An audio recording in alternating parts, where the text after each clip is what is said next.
Thank you, appreciate it.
And looks like we've got a good group coming in.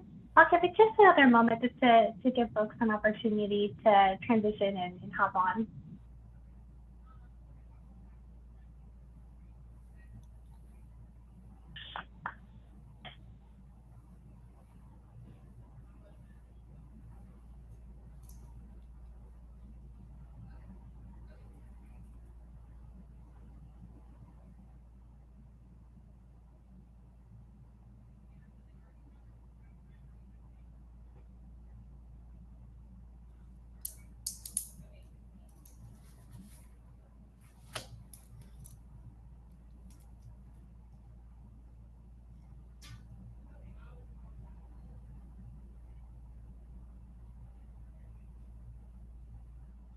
Okay, I think we can go ahead and get started, and anyone that enters in while we're rolling can catch up as we're working through. So thank you so much for joining us today. My name is Jonee Christensen. I'm the VP of Provider Network with ACN, and we are having our annual Specialist Practice Manager Forum. We'll cover a couple of different topics today, mostly surrounding some new technology that we have implemented into the market and give an update on that. In order to set the stage, I'll give you a little bit of background on kind of the why we're rolling out this technology, and give a little background on some historical policies that have been in place with ACN for quite a while, and other tools and resources we're using to support the specialist network. In addition to myself, today I'm going to give Bill a chance to say hello and do a quick introduction. We'll be their primary presenters today.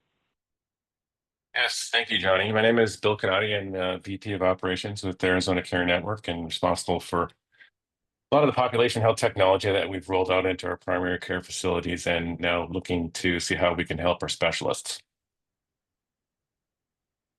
Great. Thank you, Bill. This conversation is definitely meant to be a little more informal. So if you have a question, please feel free to jump in and mute yourself and ask.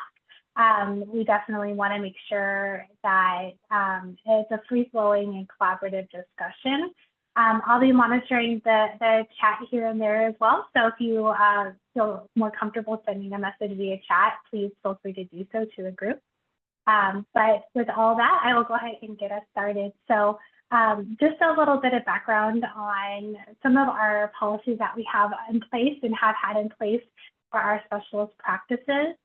So starting back in 2017, we really started to hone in on alignment to our medical facilities, so our ancillary and hospital-based facilities.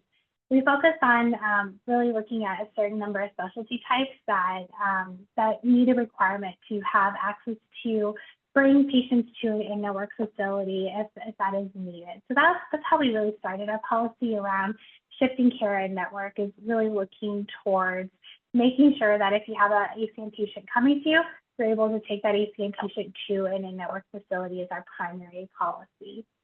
As we continue to hone in and refine our processes, we started to look at how our specialist practices utilize the facility privileges that they had, really looking to focus on ensuring that half the time you have an ACN patient present to your office as a medical group, that patient is landing in an ACN facility. So as we've been monitoring and providing data around what the facility utilization looks like at the practice level, really looking to work with groups that cannot quite hit that 50% mark and put them on a care coordination action plan. The network committee reviews this periodically and gives guidance and direction on how to make sure we're being good stewards of our patients in our network.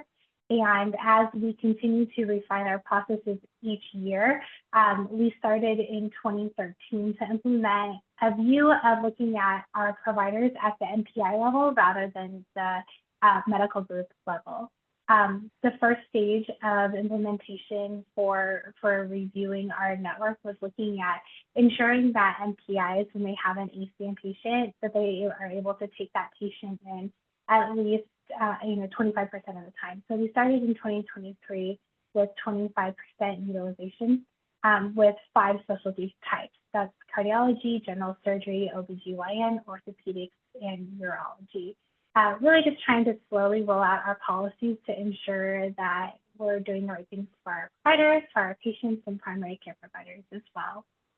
As we continue to evolve and grow in our policies, in the later part of 2023, the network committee and the board of managers came to agreement on what it would look like to escalate our requirements throughout the next 2 years. So for 2024, we went to 33% in network utilization, and in 2025, this current year, we're at 50% in network utilization. So when a provider of those designated specialty types, we added in GI, oncology, neurosurgery, and spine surgery. So when a provider hits below the target, ACN makes a communication to the practice and the provider saying you haven't hit the threshold. And the first stage of the next steps to that is we will suppress you from patient and provider facing directories and give you a period of time to evaluate the data, work with us, and make sure that there's not something we missed in the data, and then also give you an opportunity to implement things to help support the shift of patients to providers that tend to take to ACN facilities more regularly. So that's been our process over the last several years, and I know many of you are actively engaged with our clinical performance consultants, working with us to make sure your providers are on track and hitting our goals, but thought it was a good background to give you a little bit of that detail in our process and how we really started this in 2017 to just kind of slowly implement things and really try to hone in on the network utilization piece. Jonee? Yes. Hi, Hi. Hi. I think I understood that we can just unmute if we had a question, a little informal, right? Absolutely, yeah. Absolutely, yeah. Thank you. Can you clarify on here? I do see, because you moved the slide, now you moved back, got to find my point on here. It says, I'm sorry. No, not a problem. I'm just trying to find it on here. It says bullet point 2, facility alignment, % of direct admissions occurring at in-network facilities is monitored quarterly. And then it has the 50% metric. Is that based also on direct admissions, or what is that based on? Because with specialty, we really try to do as many. We don't always do the direct admission. Mm-hmm. Go ahead. Yeah, so really what that's referencing is we're not looking at a patient that is seen in the ER and then has a procedure after that. We're really looking at when the specialist has influence over the patient, so it's a scheduled surgery or procedure. We're really trying to weed out any cases where patient choice is in the mix, where the patients go to an out-of-network facility and that provider happens to be on call.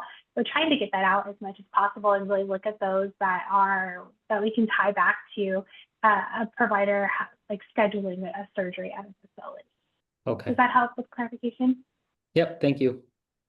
Yeah, absolutely. Thanks for asking. Okay, any questions on the background before I kind of talk through some of our initiatives that we've done to support from primary care and specialists? Okay. So a lot of the things that we do here at ACN, we really try to balance the chicken and egg, like as a specialist getting the ACN patients in order to take them into the ACN facilities, and other primary care providers recognizing the specialists that we have really curated our network around to share and coordinate care with. So we really focus on education from both points. So we share with our primary care providers, really the specialists that we have in the network that we feel are good partners to us. We have, out of network kind of leakage reports that we share with our primary care providers so they can help educate their patients to stay in network. We share maps that show a more micro market perspective where we have 8 medical neighborhoods that we look at and say, these are the providers within your vicinity. Please utilize these providers. On those neighborhood maps, we have indicators for specialists that are doing a great job sharing patients with us and keeping patients in network and making sure that that's an easy reference point to our practices as they're sharing patients. They can say, hey, this provider is going to make sure they keep you in network. And then we also have an incentive program that our primary care providers have access to that really focus on new specialist appointments, because we know often they'll inherit a patient that has a long-standing relationship with a specialist, and making that shift is not appropriate for the patient. And so we're really looking to see, how are you referring out to our network for any new events? So those are some of the ways that we really educate and focus our primary care network to support utilizing our specialist population that we've worked really hard at making sure we've got the right specialists in place for our patients. And then from the specialist side, we share quarterly unique members served, so you can kind of see who are the ACN patients that are touching the facilities and your practices and your providers, and really trying to give you a sense of what the impact of ACN is for your practice. We also have alignment reports that we share and show kind of a snapshot of where each of your MPIs are taking cases to. And that's really a good opportunity to work with a clinical performance consultant and say, hey, I know this provider has privileges at an ACN facility, but they won't use them. They don't want to go to that facility. It's outside of their regular routine. So maybe we just remove those providers from the network just to kind of shift the patients to the providers that will take these facilities. So that's where those conversations happen with the clinical performance consultants, really trying to look at where the data is saying patients are going to, where providers are going to, and making sure that everyone is set up for success in that space. And then along with that, the CPCs, clinical performance consultants, can help to build some communication and education for scheduling staff, give any member lookup tools that we have, any provider lookup tools that we have. And then what Bill's going to talk more on is our InNote point of care application. So those are some of the ways that we try to bring as much resources to the specialists as possible through those quarterly interactions with the clinical performance consultants. Lastly, for the groups that just aren't quite there yet, we really try to be collaborative with our groups that need a little bit of extra help. And the part of that is building a care coordination action plan. And that's really looking to say, okay, who in your organization can we really work with to ensure we give you what you need to be successful. You work with us to say, what are your barriers, and really try to make sure that we put a plan in place that we can follow through a 6 to 9 month window to see how things are going and make sure that we're providing all the resources and tools needed, as well as hearing feedback real time from the specialists to see what are the barriers to care. A little bit of the why behind this. I know the slide has a lot of moving pieces to it, but it tells a really good story. But part of the reason why we feel in-network utilization is important is when we take a look at the events that happen at an in-network facility versus a non-ACN facility, we see some pretty significant cost savings when those same procedures are done at an in-network facility. So that's really our why behind it. And you can see we took an assessment of the 2024 performance here. And so are we still on the right track? Is this still something we need to focus on? And as we take and look and see the percentage of members that go to an ACN facility are pretty high. And those ACN providers do a really good job of taking to in-network facilities. And when they do, we see cost savings for that. So that's the why behind it. And I always think it's important to share the why, and it's really just trying to kind of create that balance of cost and quality and making sure we're taking really good care of our patients to the quality services that your team provides, but also doing it in a cost-efficient way. And we're finding as we look at these different specialty types that we're monitoring, when the procedures are done in a network facility, there is a cost reduction. I'm happy to spend some more time on this, but really the heart of what we're getting at, and happy to spend time one-on-one with anyone here on the phone that has more questions, but we're trying to kind of give you a reason to understand where we're coming from and why we're asking these things of you to help manage our patient population that are interested in that. The last slide that I have that really kind of sets the stage for what Bill's going to go over is the feedback that we're hearing from our practices. So what are the barriers to you guys being successful in this alignment and keeping patients at a network facility? And it all really comes down to patient identification. That is one of the biggest barriers that we know and that we have heard from our specialists, because we partner with many different payers, and our name's not always on the card. There are some that we have a narrow network contract with, and ACN is right on the card, so that's an easy identifier. But we also partner with Medicare and Medicaid plans and open access plans where patients have a little bit of choice and can self-refer. So they may not even be coming from an ACN primary care provider, but there's also patients' choice on where to go too. I know our Medicare beneficiaries are going to be the first ones to tell you they can go anywhere they want. So we understand that and recognize that and know that there is a barrier here. And part of the solution is the InNote technology that Bill's going to go over, that we feel will really help decrease this barrier for you and be able to provide you and your scheduling team really clear point of care identification for our ACN patients. So if there isn't any questions on some of the background that I provided, I'm going to hand it over to Bill to walk through our InNote technology. And again, please feel free to unmute. I'll be monitoring the chat as well. And Bill, I'll give you a chance to take it away. Thank you, Jonee. Yeah, I think, just to kind of go off of that last slide is I think one of the biggest frustrations that our specialists have is that we want to help you. We want to keep the member in network and use that process. We don't know that it's your member. And so there's a lot of patients that fall through the crack and they go to places that are not necessarily desirable for the Arizona Care Network model. As such, we have an extension of our technology that sits out in the cloud, and it's called InNote. People don't want to use other technology if it's going to interfere with what they're doing or their workflows. And so this is a really streamlined point of care plugin, which sits in the background of your EMR and works directly with your EMR. So there's no having to go to a website and do any kind of identification. Nobody has time for that. What this does is it sits in the background, and when you're in your EMR and you pull up a member, it takes a look at that in the background. And if it's an ACN member, it goes out to the cloud and looks. And if it is, then it pulls out a nice slide out that says, hey, this is an ACN member, and here are some of the things we know about that member. This is a tool that we're using right now successfully in our primary care facilities. I think we have about 80% coverage right now. And it provides a baseline for them to provide better care, to understand that it's an ACN member, to look at the care gaps that are open, the HCC opportunities, the medications they're on, maybe events like when they were in the emergency room. All that information is located on that.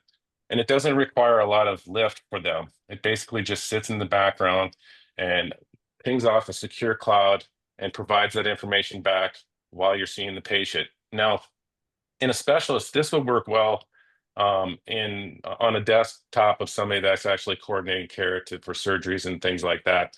But it really provides a valuable tool without having to think about anything. You stay in your own EMR, you pull up the patients, and it slides out, and it goes, oh, that's an ACN member. So we need to make sure that they stay within the ACN network. And so that's the beauty behind it from the specialist standpoint, to really kind of increase that in-network performance. It's very easy to install and implement, and it doesn't need to be on everybody's desktop, but it can be on strategic desktops where you're actually making those decisions. It's a win-win situation for us, for you, and for the member to ensure that they're getting the best care and we're maximizing the potential of the tool. And it's free. We offer this as a free tool. Like I said, we're using it in our primary care facilities, and we would like to start using it in the specialist facilities so that they can use it to really increase that network performance. We feel that it could really provide a really nice benefit without a lot of lift and without a lot of extra things to go into and look at. So we do have it already in some of our specialist facilities, and we're showing some really good success. If you want to move to the next slide, Jonee. So basically, this is just a picture of what it might look like. In the background, you'll see a typical EMR. And on the right-hand side, you'll see that slide out. That slide out is basically invisible to you until an ACN member is pinged. When you look up a patient in your EMR, it basically captures that patient information. It goes out to our secure cloud, takes a look to see if that's one of our members. And if it is, then it slides out that little sidebar there. And then you get some really useful information about that member. And you can drill into that member as well if you want to and see what kind of medications are on. Like I said, you can look, these things may not be as relevant to you, the open gaps and HCC opportunities, but you might be interested in maybe some of the activities where they're recently seen at an ER. Like I said, the medications and any kind of history that you may not have in your EMR that you could capture here. And then ultimately, you can use this information to ensure that, hey, this is an ACN member. Let's make sure that when we schedule surgery for this patient, then it's done within an in-network facility for that purpose. That's kind of what it looks like. Is there any questions so far? Good. Let's go to the next screen, Jonee, and then this is just a closer look at what that slide out looks like. Again, you're going to see the patient information. You're going to get information about the insurance plan that they're on. Again, from our PCP perspective, they're looking at potential coding gaps and HCC opportunities. And also, you're going to be able to see emergency room visits and relevant information about what medications and things are on. So that's just this is just kind of exploded view of that. Let's take a look at a actual real EMR. If you want to press play down the lower right-hand corner, this is just an Athena EMR. And basically, you can see the slide out there and there's a little X button. You can close it. And the person just looks up a patient. They pull up the chart. And you'll see in the right-hand corner, there's going to be a little swirl. Please wait thing on the right-hand corner. And then it pulls up the patient information. So it's at this point that from a specialist perspective, you could see, oh, we're working with an Arizona Care Network patient. And then you can take the correct action to ensure that you're guiding that patient the right way. It's just going through a couple of examples here. And it should be noted that there's another large ACO in the market that's actually using the same tool. You may or may not be approached by them as well, but it's designed to work together as a whole. If that ever happens. So you're going to see this tool being used more and more throughout the Phoenix area for delivering care and just popping up information about members of either our ACO or other ACOs in the market.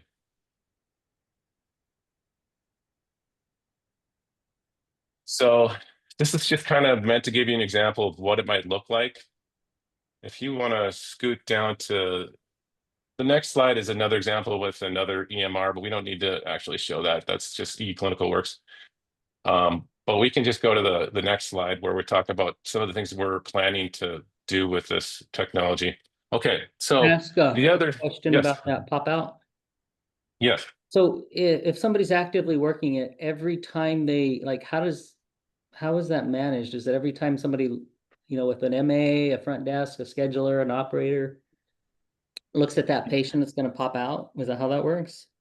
Only if there's a match. Otherwise, you never see it. No, of course, I understand if there's a match, but, And only if they have it loaded onto their desktop too. So they would have to have the application.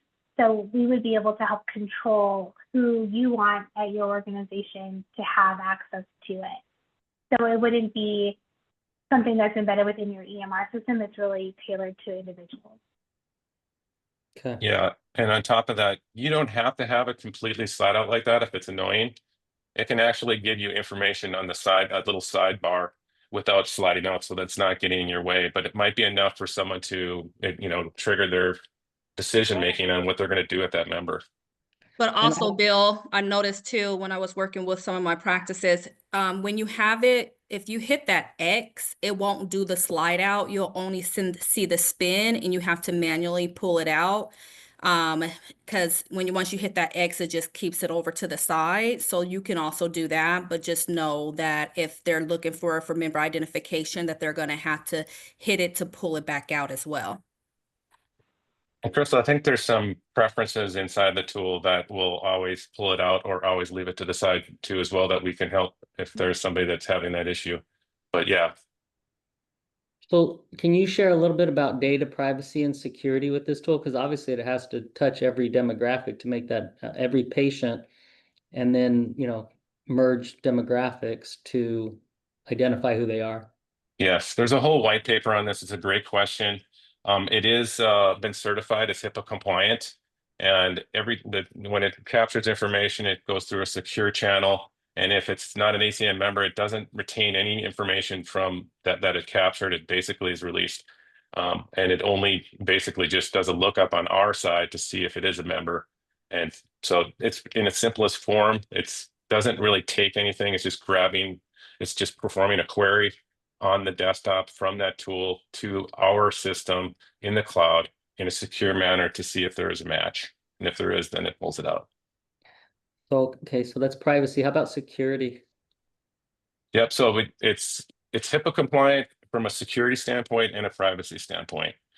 And for any practice that really wants more information on that, there is a whole white paper on it, and there can be some further discussions to ensure that that it's actually meeting the practices, guidelines, and policies in regards to those things. Thank you.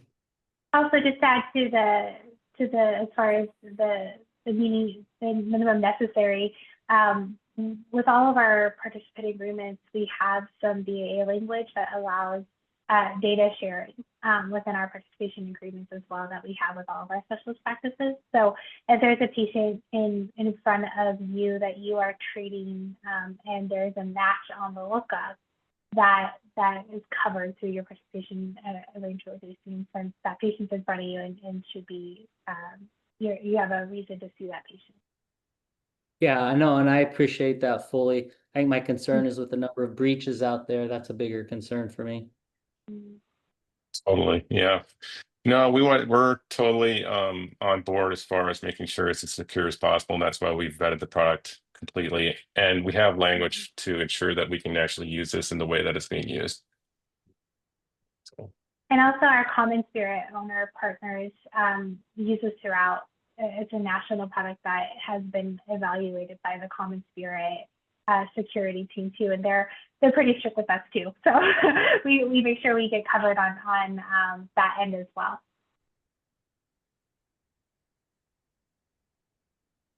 Okay, great question. I wanted to introduce this slide because we haven't done this yet, but it lives on top of the baseline InNote technology, which we already have a good penetration within our primary care facilities. And it allows our primary care facilities, while they're seeing that patient, to do a referral to an in-network specialist. And then for an in-network specialist to receive that from their point of view from the InNote tool. This hasn't been implemented yet, but what we're trying to do is get enough practices using the InNote tool so that it makes it beneficial to actually start implementing something like this. But this is something we like to show specialists because it could be really beneficial in ensuring that the referrals are getting to the proper specialists in network. If you can see the highlighted areas, the referring provider is our primary care facility. When they pull up a patient and it's an ACN member, they're going to get that slide out as well. But they're also going to have a tab that says InRef, and it's going to allow them to actually, if they need to easily refer that patient and pull up, from a list of our specialists and specialties to actually push that patient directly to the referring provider. The referring provider has a couple of different ways to get that information. they can get it through the InNote application. There isn't a portal for it as well, but we've always had, in the past, we've tried to put referral management programs in place, and people don't have time to go in and log into different things. This is actually at the point of care. It's already on their systems. They're using the technology without having to log in every day or look at things. So it makes it much more easier for them to do that referral, and for the referring provider to see that referral without having to have all those barriers of portals and things like that. It also provides information to the patient as well. I mean, they get information about where they need to go, who they need to see, and all the relevant information. So everyone in this circle is going to get information. And in the middle, the central referring coordinator, our team is actually looking at all the referrals that are coming in as well, and making sure that nothing gets stagnant and that they're getting pushed to the proper referred provider, and ensuring that there isn't any bottlenecks in that process. So this is a technology that we feel is very promising. I know that people already have referral management built into their EMR. This may actually be easier. It may be duplicative, but we're trying to provide every way we can to ensure that our members are actually pushed to our specialists. And it's something that we feel like we're going to start looking at in the very near future to do. Any questions about this?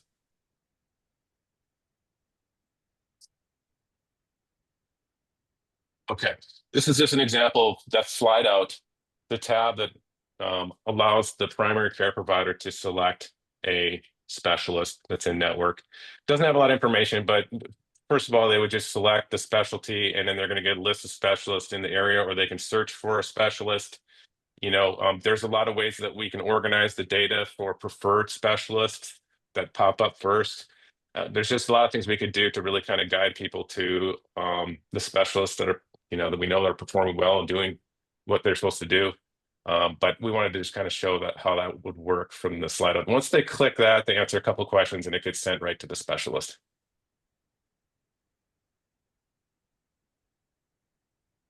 Okay.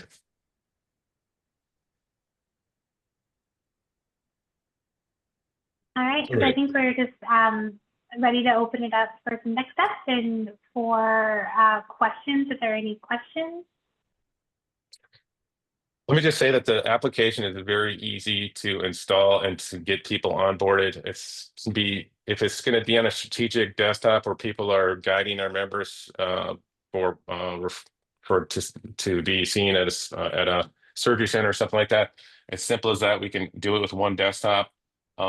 It takes 15 minutes or less to get installed, and then there's some training that we can do with the person that's going to be using it. But there is a technical onboarding form that we can send out to you to get started. And there's a lot of things too. If you have a practice where you want to use your own logins that you already have, some single sign-on, we can actually integrate it that way too, just to make it even more streamlined. But it's really not a heavy lift. It doesn't take a lot of resources on your computer. People will just not even know it's there until it actually slides out. So just wanted to kind of throw that out there. Couple questions. Yep. So I'm guessing Yeah, go there's for it. no back-end charges, meaning, or have you experienced this with any EMR systems that are requiring any services from our EMR side that are going to create additional costs from their end, whether it be through the integration process or, fees from their end, interface fees or anything? Good question. No. The answer is no. There is no integration. You don't have to worry. This works on top. It basically, just to kind of give you a better idea of how it works, it does it knows the EMR it's configured to work with your EMR, and it knows where the fields are on your screen, and it basically looks at those in the background. So there's no integration costs. There's no, you have to do any type of interface work at all for this. All right, so my No, EMR we don't even really need to contact your EMR. don't even need to contact them, you said? You don't.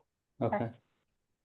And I had a follow-up question, but sorry, I lost it.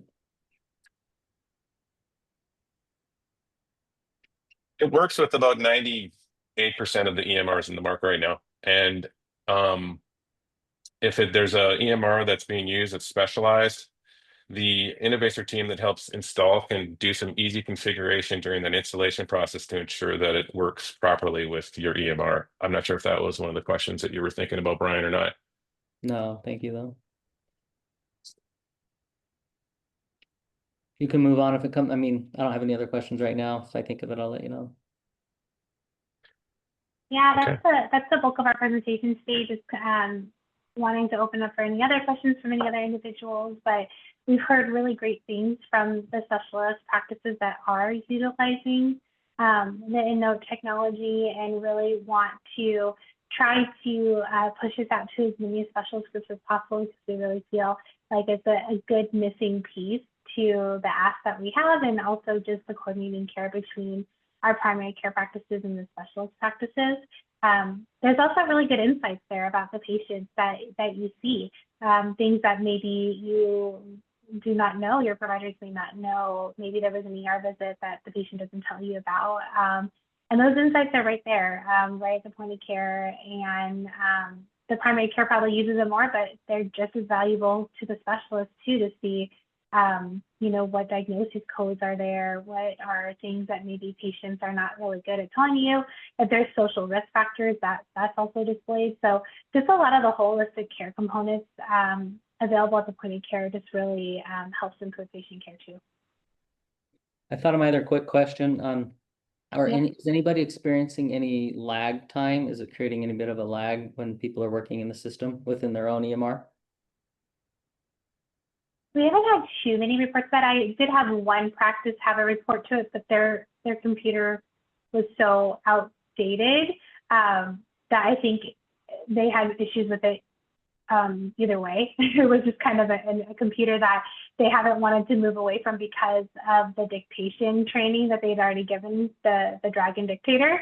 So it was just an old system, and the provider acknowledged, yep, this is an old computer. I know it's going to be an issue, but I already have the Dragon trained and I don't want to have to train another system. So that's the only one that I've heard of having issues. I have it on my own computer.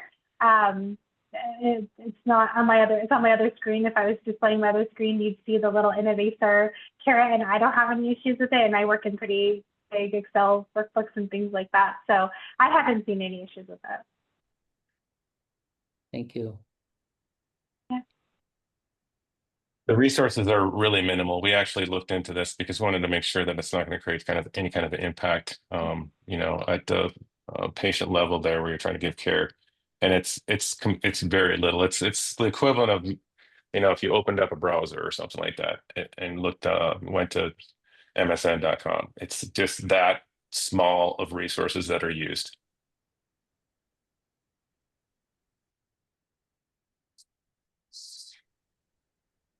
All right.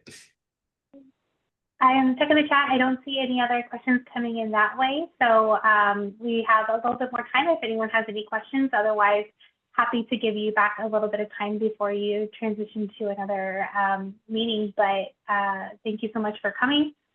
We value your participation in our network. And if you have any feedback or ways that we can help continue to improve what we give you, please feel free to reach out to your CPC, to me. I'm always available to come out and meet and talk through processes with the practice. But we're available, and we're here to ensure you've got everything you need to be successful within our program. Thank you. Your time. You.